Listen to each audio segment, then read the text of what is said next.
Урматтуу мекендештер, Россияда налогтор көтөрүлдү. Ошонун ичинде банк тармагында дагы налогтор көтөрүлдү. Аны менен бирге банк дагы котормолорго көзөмөлдү күчөттү.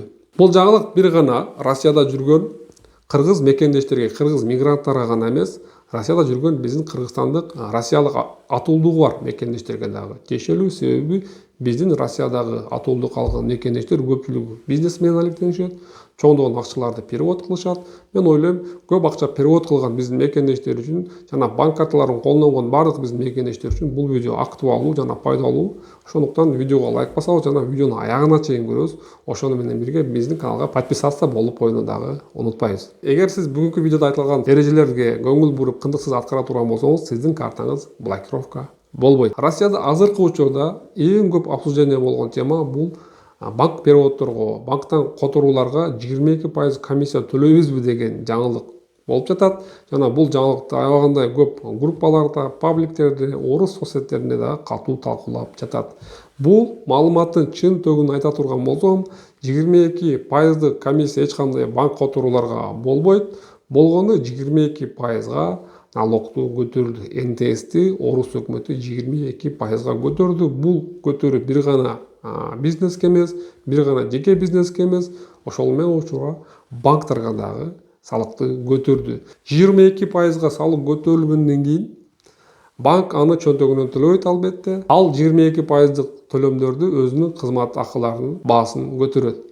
Бул дегени, эгер сиз банк карталарын колдонуп келген болсоңуз, банк картаны колдонгон үчүн төлөнгөн акчанын суммасы көтөрүлөт. СМС уведомленияларга да бул убакка чейин налогтор төлөнбөй келген. 2026 жылдан баштап бул кызматтарга дагы эми банк төлөп баштайт. Демек, банк төлөп баштады дегени, ал төлөмдөрдү биз колдонуучулар төлөйбүз жана банк ошол төлөмдөрдөн салык төлөйт. Бир мисал айта турган болсом, азыр биз магазинде продукт алганыбызда банк картабыз менен төлөнгөн ар бир төлөм үчүн 2,5% налог төлөнүп жатат. Бул 2,5% налог ушул убакка чейин 2026 жылга чейин 2% болчу 0,5%ке салык көтөрүлдү. Бул көтөрүлгөн салык албетте магазиндин ээси өзүнүн чөнтөгүнөн төлөбөйт. Ал магазиндин ээси магазинде турган продуктыларга бааны кошот. Бул дегени продуктылардын баасы өсөт дегенди билдирет. Ушул учурдан пайдаланып биздин Россияда жүргөн мекендештерге айтып кетерим, 2026 жылы накталай акча колдонгонго аракет кылыңыздар. Өтө көп сумманы банк карталарда сактабастан накталай кармаганга аракет кылыңыздар. Накталай акча чөнтөгүңүздө болот ар дайым. Ал акчага эшикке чыгып бир нерсе сатып алсаңыз болот, кааласаңыз Кыргызстанга салон связьдардан накталай котормо жиберсеңиз болот. Ошондой эле Юнустримдин кеңселеринде дагы сиздер накталай акчаны Кыргызстанга которуп жиберсеңиздер болот. Бул азыркы учурда биз үчүн жеткиликтүү жана оңой, жеңил эле.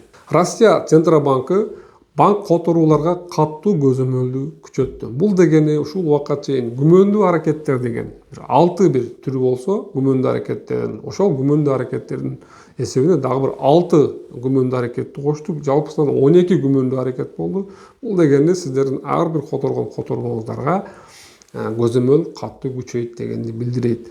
Кантип көзөмөл күчөйт? Эмне үчүн бул көзөмөл күчөйүп жатат деген суроо болсо, ал суроого мен мындай деп жооп берет элем. Эми өкмөт 22%га налогту көтөргөндөн кийин жеке кичи бизнес ээлери өзүмдүн картама акчаны которобой, чек чыгарбайм деген бир ушундай аракеттерге барышы мүмкүн.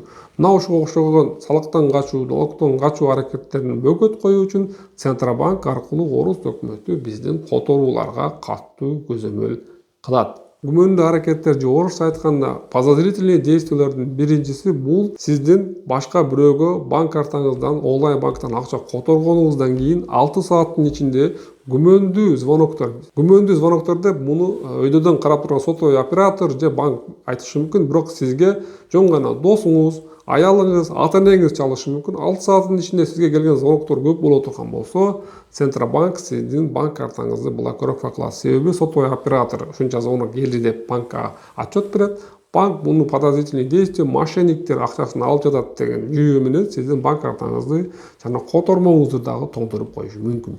Экинчи ушундай белгинин бири, күмөндүү аракеттердин бири бул сиз банк картаңызга уланган номериңизди өзгөрткөндөн кийин 48 сааттын ичинде сиздин жасаган аракеттериңиз. Демек 48 саат сиздин банк эсебиңиз тыгыз көзөмөлдө болот. Ушул 48 сааттын ичинде жасалган күмөндүү аракеттер боло турган болсо, бул учурда дагы банк сиздин картаңызды блокировка кылып коюшу мүмкүн. Үчүнчү күмөндүү аракеттердин бири, эгер сиз банк приложениеңизди жандырганыңызда VPN-ыңыз ачык болсо, VPN жанык болсо, сиз ошол учурда банк приложениясын жандырсаңыз, жана ошондой эле сиз банк приложенияңызды, банк эсебиңизди, онлайн банкингизди ноутбуктан браузерден ачкан болсоңуз, же болбосо коомдук жайда ачык Wi-Fi'дан сиз кирген болсоңуз банк приложенияңызга, бул учурда дагы Центробанк сиздин аракеттериңизди күмөндүү деп эсептейт.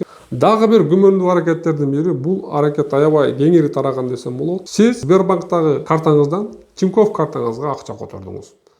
Жана ошол которгон күнү эле, бир күн өтпөй туруп, ошол суммадагы акчаны башка жакка, үчүнчү тарапка которуп жибердиңиз. Бул учурда банк сизди дроппер деп эсептейт. Дроппер деген эмне? Дроппер деген бул мыйзамсыз табылган акчаны адалдаштырууга жардам көрсөтүү же мошенничествого подозрение деп силерге кылмыш иши дагы ачылып калышы мүмкүн. Дагы бир жазасы Центробанктын бул жөнүндө, сизди Центробанк өзүнүн базасына бул адам шулун болушу мүмкүн, подозрение на мошенничество деген базага киргизип коет. Бул учурда сиздин картаңызды блокировка кылбайт, жөн гана сиз подозрительный адамдардын, подозрительный клиенттердин катарына кошулуп каласыз. Мына ушундай чоң суммадагы переводдор боюнча силерге түшүнүктүү болуу үчүн бир мисал келтирип кетейин.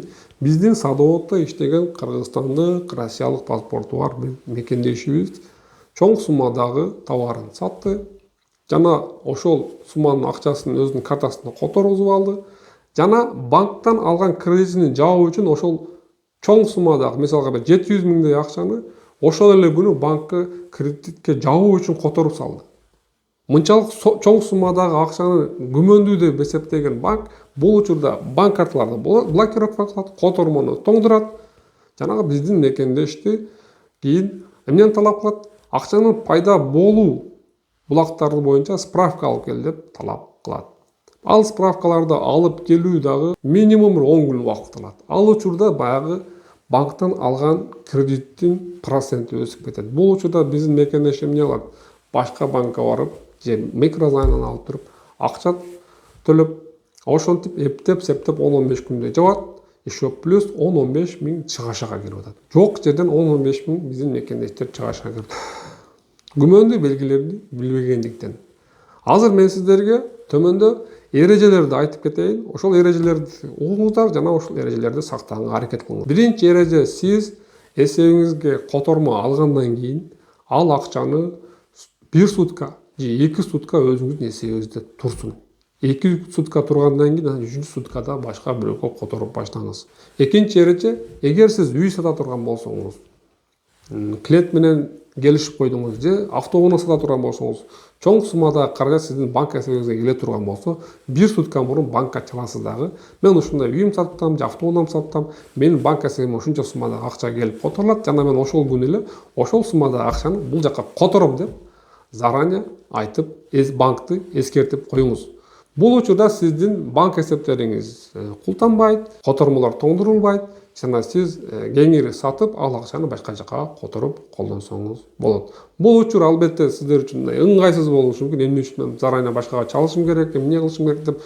Бирок бул эң надежный способ. Кийинки эреже, урматтуу мекендештер, эгер сиз банк картаңызга котормо кабыл ала турган болсоңуз, сизге которо турган адамдарга возврат долга, помощь родителям, подарок деп жазып кое турган болсо, бул учурда дагы Центробанк анча көңүл бурбайт, сиздин банк эсебиңизди тоңдурбайт, блокировка кылбайт. Бирок ошол эле учурда бир эле сообщение менен, окшос сообщение менен бир 10-20 дагы көптөгөн адамдардан акча которуп келе турган болсо, бул учурда дагы сизде банк подозрение кылышы мүмкүн. Ошону менен бирге эч качан сизге которуп жатканда спасибо за помощь, за квартиру, за аренду деп сообщение жазбаңыздар.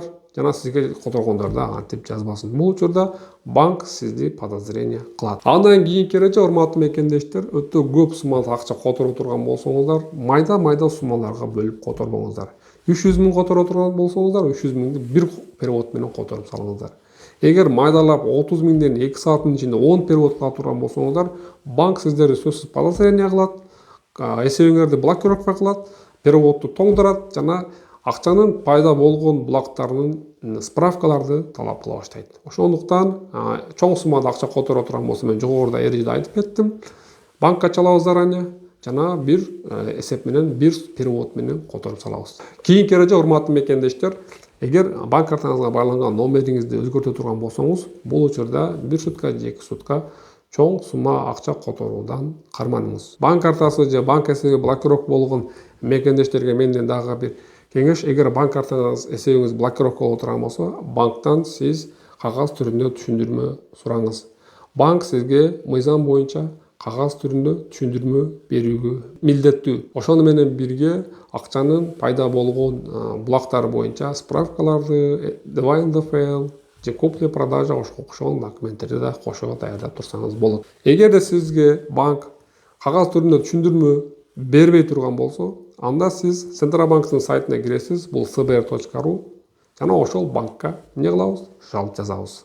Урматтуу мекендештер, мен ойлойм, мен жогоруда айтып кеткен эрежелер, мен жогоруда айтып кеткен күмөндүү аракеттердин баары сиздерге пайдалуу болду дейм.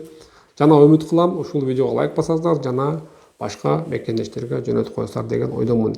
Кийинки видеолордо жолугушканча сак саламатта туруңуздар.